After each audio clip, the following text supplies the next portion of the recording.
Assalamualaikum warahmatullahi wabarakatuh. Jumpa lagi di pembelajaran IPA yang menyenangkan. Kali ini kita akan membahas kisi-kisi sekaligus prediksi soal ujian sekolah Mapel IPA tahun 2022 untuk soal pilihan ganda nomor 1 sampai dengan nomor 10. Mari kita mulai.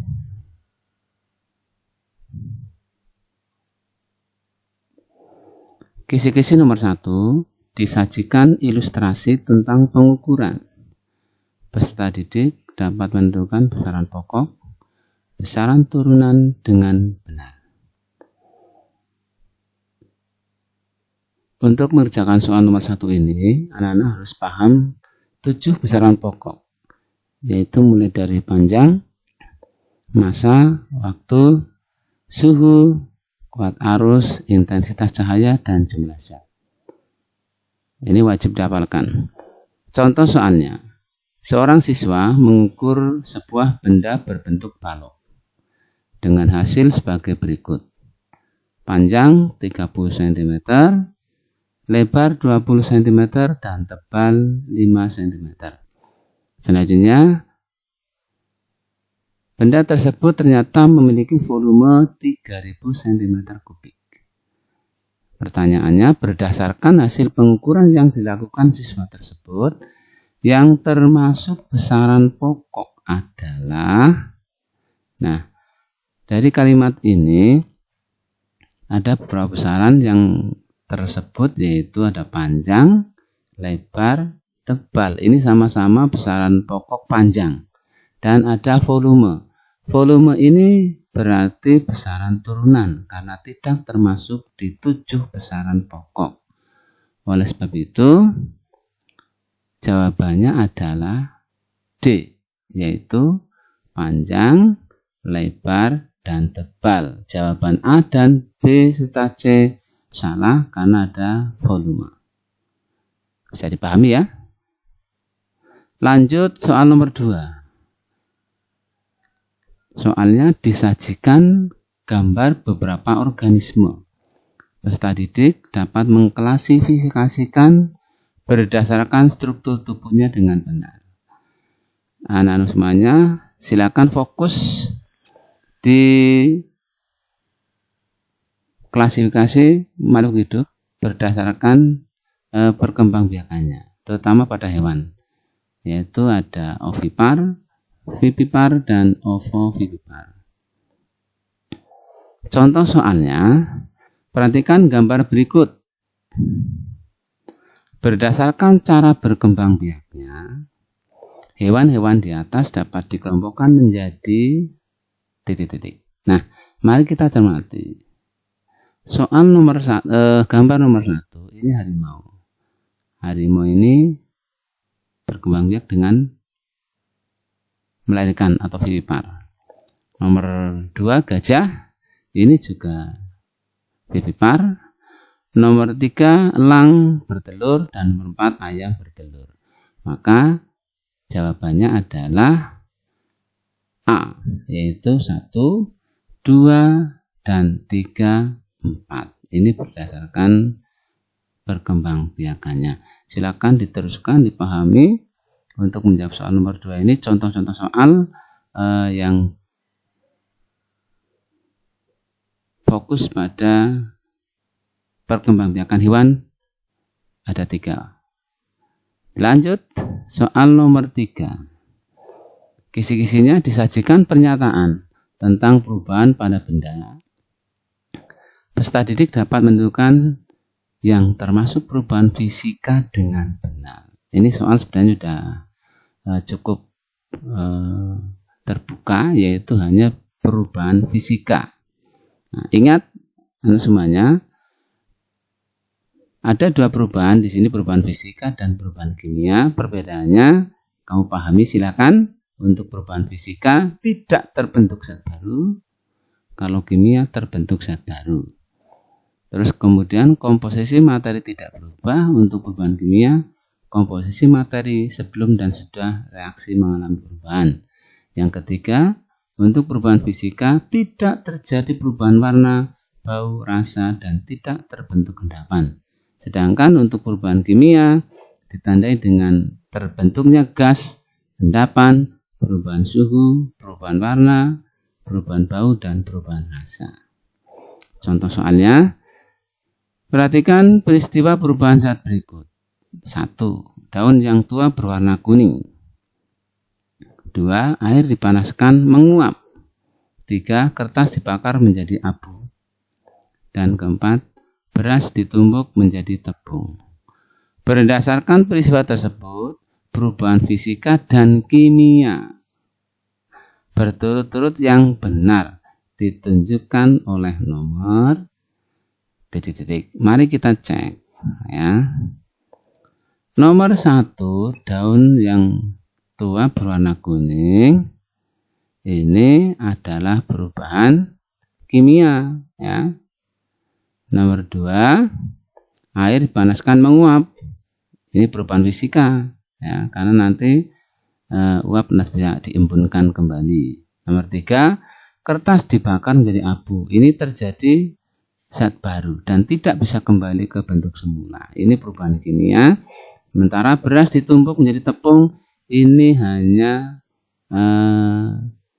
terjadi perubahan ukuran, tidak terbentuk zat baru. Jadi perubahan fisika dan kimia berturut-turut yang benar adalah jawabannya adalah C, 2, 4 dan 1, 3. Kemudian lanjut soal nomor 4, disajikan suatu pernyataan peserta didik dapat menentukan hasil konversi suhu dengan benar. Nah, semuanya wajib mempelajari konversi suhu dari Celsius, Amur, Fahrenheit, dan Kelvin dengan perbandingan 5 banding 4 banding 9 banding 5. Oke, contoh. Sebuah benda diukur dengan termometer skala Celsius, menunjuk angka 50 derajat Celsius. Pertanyaannya, berapakah suhu benda tersebut jika diukur dengan termometer skala Fahrenheit? Jawabannya diketahui C-nya 50 derajat. Ditanya F, gunakan perbandingan bahwa F sama dengan 9/5 dikalikan C ditambah 32. Hati-hati ini untuk Fahrenheit, hasil akhirnya nanti ditambahkan dengan 32. Masukkan F sama dengan 9/5 dikalikan 50 tambah 32. Ketemunya nanti 90 ditambah 32, yaitu 122 derajat Fahrenheit. Oke, dilanjut. Soal nomor 5. Kisi-kisinya disajikan ilustrasi tentang pemuaian. Ini cerita, ada cerita tentang pemuaian. Peserta didik dapat menjelaskan alasan yang terkait dengan ilustrasi tersebut dengan benar. Hati-hati, alasan dengan benar. Saya berikan contoh 2. Yang pertama, pemasangan kabel listrik pada transmisi jarak jauh dibuat agak kendur. Seperti pada gambar, maaf ini tidak ada gambarnya. Harusnya ya, karena ilustrasi. Hal ini dilakukan agar titik-titik ya. Mengapa kabel listrik dipasang kendur? Ini adalah jawabannya kira-kira yang betul yang mana? Iya, betul yang D. Kawat tidak putus ketika menyusut di suhu yang rendah atau dingin.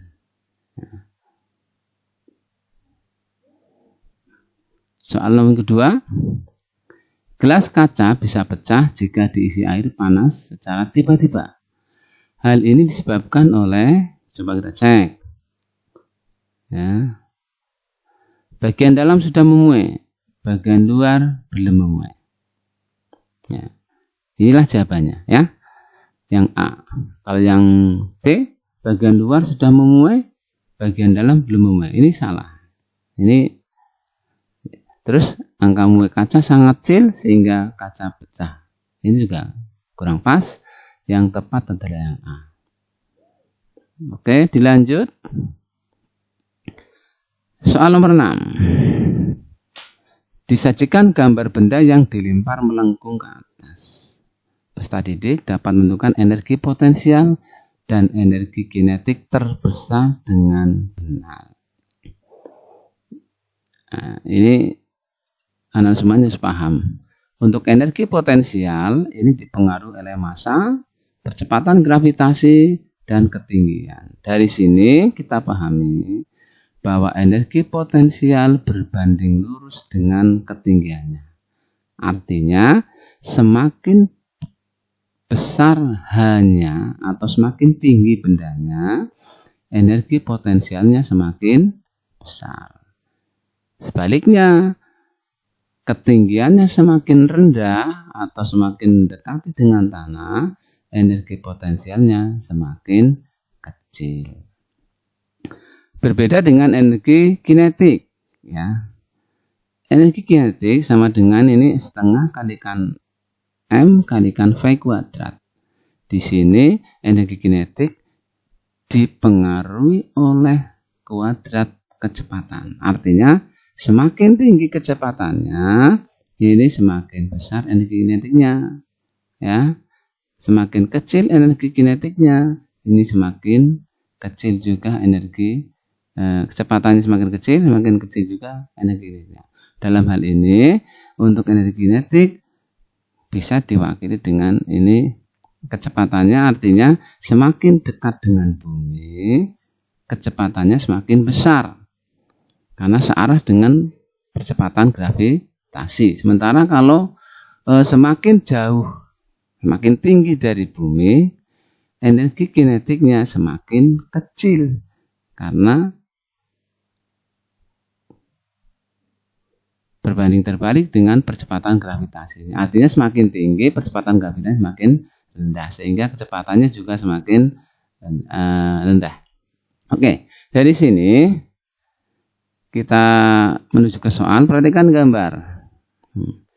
Pernyataan besar energi potensial gravitasi dan energi kinetik sebagai berikut. 1. Energi potensial di A dan C paling besar. Energi potensial di A dan C paling besar. Padahal energi potensial dipengaruhi oleh ketinggian. Justru yang terbesar adalah di B. Oke, berarti nomor 1 salah. Nomor 2, energi potensial di B paling besar. Nah, ini paling tinggi dari permukaan bumi, berarti B ya, atau nomor 2 ini benar. Nah, nomor 3, energi kinetik di A paling besar ya, karena semakin dekat dengan bumi, benda yang jatuh bebas ini kecepatannya makin besar. Berarti nomor 3 benar. Nomor 4, energi kinetik di A dan C sama besar. Ini keliru. Ya, tidak pas. Karena apa? Ketinggiannya berbeda, maka pengaruh gravitasinya juga bisa berbeda. Maka kecepatan di A dan di C juga berbeda. Maka jawaban yang benar adalah nomor 2 dan 3. Oke, bisa dipahami ya? Kata kuncinya energi potensial ini kalau H semakin besar, energi potensialnya semakin besar ya, atau H semakin rendah, energi potensialnya semakin kecil ya. Soal nomor 7, disajikan data tentang organ tubuh manusia. Peserta didik dapat menentukan organ-organ yang termasuk sistem organ tertentu pada manusia dengan benar. Untuk sistem organ ini atau sistem organ pada manusia, anak-anak silakan fokus di sistem pernafasan dan sistem pencernaan. Mudah-mudahan ini bisa memprediksikan soal yang akan keluar. Lihat soal. Perhatikan data organ manusia berikut. 1. Tenggorokan, 2. Kerongkongan, 3. Ginjal, 4. Usus, 5 lambung, 6 jantung, dan 7 anus. Pertanyaannya, organ-organ pada data di atas yang termasuk penyusun sistem pencernaan ditunjukkan oleh nomor. Nah, kita pahami sistem pencernaan ini di kerongkongan, ya. Kemudian tenggorokan ini di pernapasan, ginjal di sistem ekskresi, usus ini sistem pencernaan, lambung pencernaan, jantung ini pernapasan, anus pencernaan. Jadi yang benar penyusun sistem pencernaan adalah 2, 4, 5, dan 7. Oke, bisa dipahami? Lanjut anak semuanya, kita menuju ke soal nomor 8. Disajikan gambar tentang hubungan dua makhluk hidup. Peserta didik dapat menentukan jenis simbiosis yang terjadi dengan benar. Hubungan timbal baik dua makhluk hidup itu banyak sekali. Salah satunya adalah simbiosis. Ya, ada predasi dan antibiosis. Silakan anak-anak fokus di simbiosisnya saja. Ada 3 macam, yaitu simbiosis mutualisme, simbiosis komensalisme, dan simbiosis parasitisme. Dipahami ya? 3 simbiosis ini. Soalnya ini, perhatikan gambar di bawah ini. Ini ada gambar kupu-kupu dengan bunga. Gambar ini termasuk simbiosis mutualisme karena titik-titik. Berarti ini kedua-duanya diuntungkan. Nah, jawabannya yang betul adalah yang mana? Oke.